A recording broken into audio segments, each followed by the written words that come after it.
여러분 안녕하세요. 저는 건설 생산체계 개편과 관련된 강의를 맡게 된 국토교통부 김석원 사무관입니다.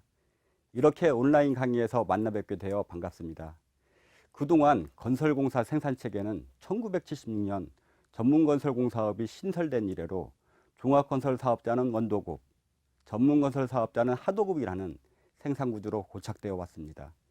이러한 생산구조는 세계적으로 유례가 없는 종합전문업체 간 칸막이식 업무영역 규제, 즉 복합공사의 원도급은 종합, 전문공사의 하도급은 전문건설사업자만이 도급받도록 업무 영역을 구분함으로 인해 생산구조가 경직화되고 건설업체 간 공정경쟁을 저해하는 요인으로 작용하고 있었습니다. 이에 따라 정부에서는 건설사람 혁신방안의 일환으로 업역 제한을 폐지하는 것으로 2018년 12월 건설산업기본법이 개정됨에 따라 국가, 지방자치 등 공공발주자는 2021년부터, 민간발주공사는 2022년부터 발주되는 공사부터 종합공사에 대해 전문건설업자가, 전문공사에 대해 종합건설업자가 시공에 참여할 수 있도록 하였습니다. 본 강의의 목적은 앞서 설명한 건설공사 생산체계 개편 내용을 정리하여 발주기관 및 건설사업자의 이해를 돕고 업역 개편에 따른 생산체계가 건설시장에서 정착될 수 있도록 하기 위함입니다.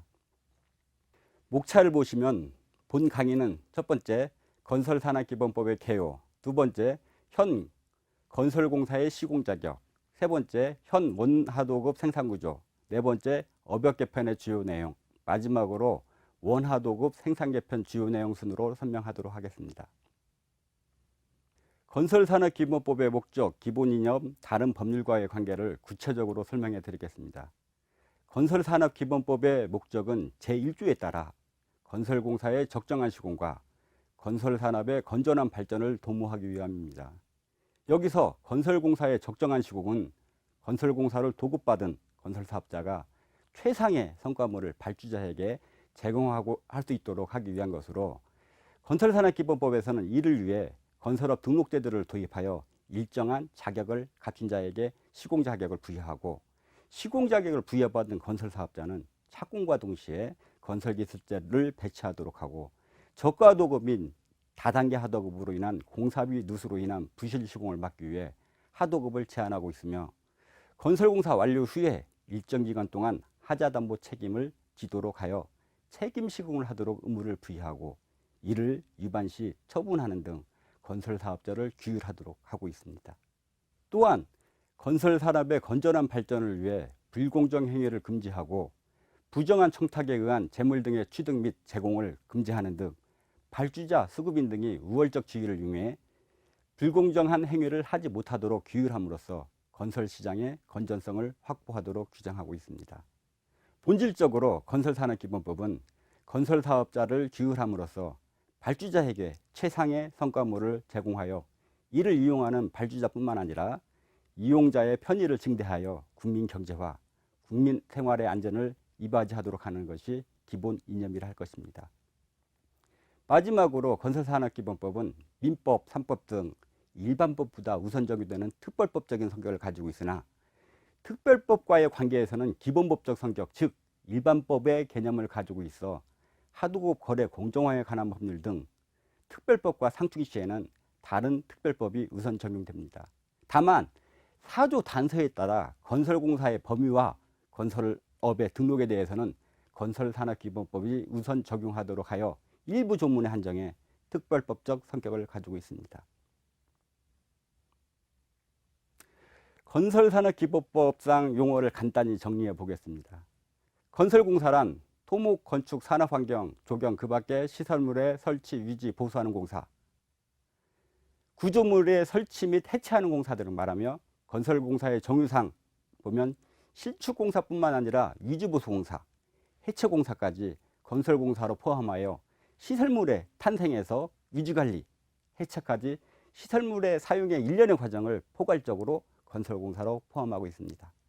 다만 전기공사, 정보통신공사, 소방시설공사, 문화재수리공사의 경우 개별법에서 정하고 있어 건설산업기본법에서는 제외하고 있습니다. 또한 건설공사에 포함된 단순한 재료 공급 업무, 기계기구의 공급 업무, 노무 채공은 건설공사에 포함하지 아니하나 시공계약에서 건설공사용 재료의 납품 계약을 건설사업자에게 하도록 하는 경우에는 전체를 건설공사로 보도록 하고 있습니다. 이는 건설공사의 구성 요소에 관련이 있는데요.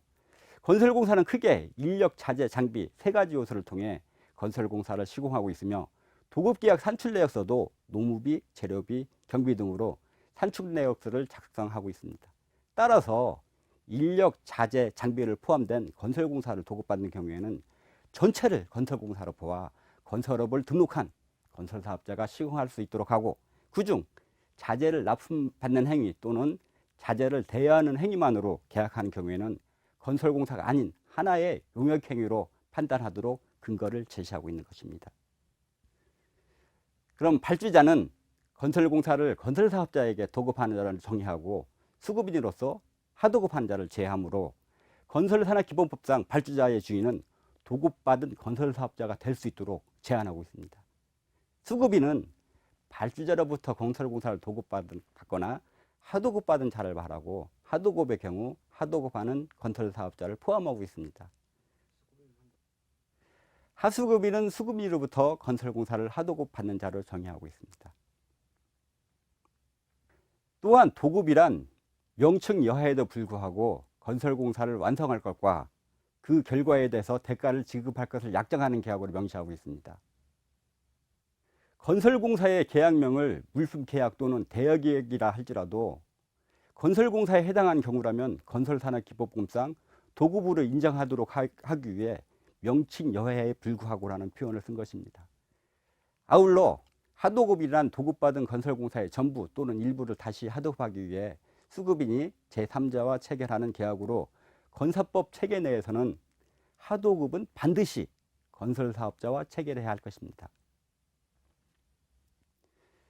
건설공사의 종류로는 종합공사와 전문공사로 구분되며, 종합공사란 종합적인 계획관리 및 조정하면서 시설물을 시공하는 건설공사를 말하며, 이를 건설산업기본법 제16조 시공자격과 결부하면 두 가지 이상의 전문건설업종을 구성된 복합공사로서 종합적인 계획관리 및 조정이 필요한 공사를 종합공사라 할 수 있겠습니다.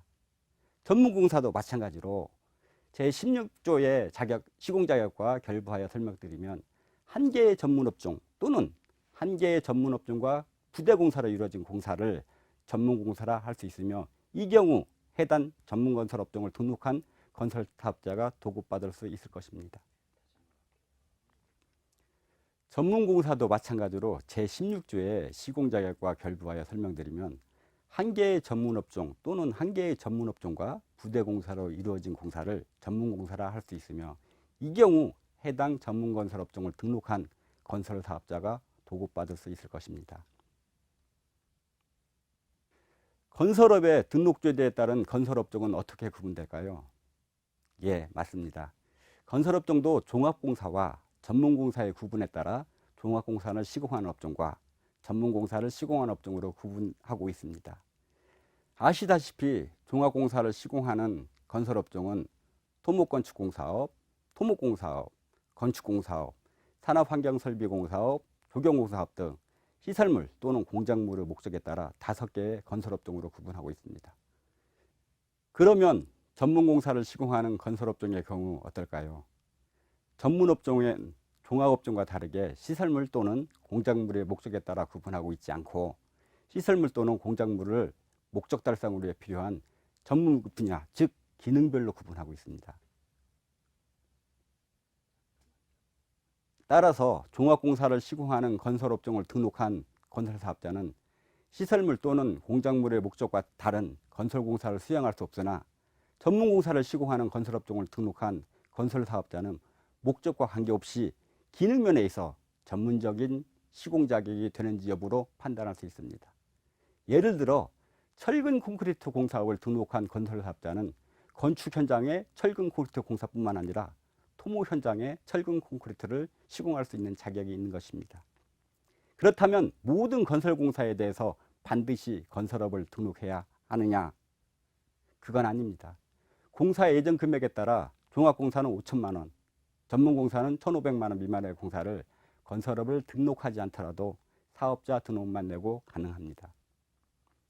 다만 가스시설시공업, 철강제 설치공사업 및 강구조물공사업, 삭도 설치공사업, 승강기 설치공사업, 철도 궤도공사, 난방공사는 국민의 안전 등을 고려하여 공사 예정 금액 1,500만 원 미만이더라도 반드시 건설업을 등록하도록 규정하고 있습니다.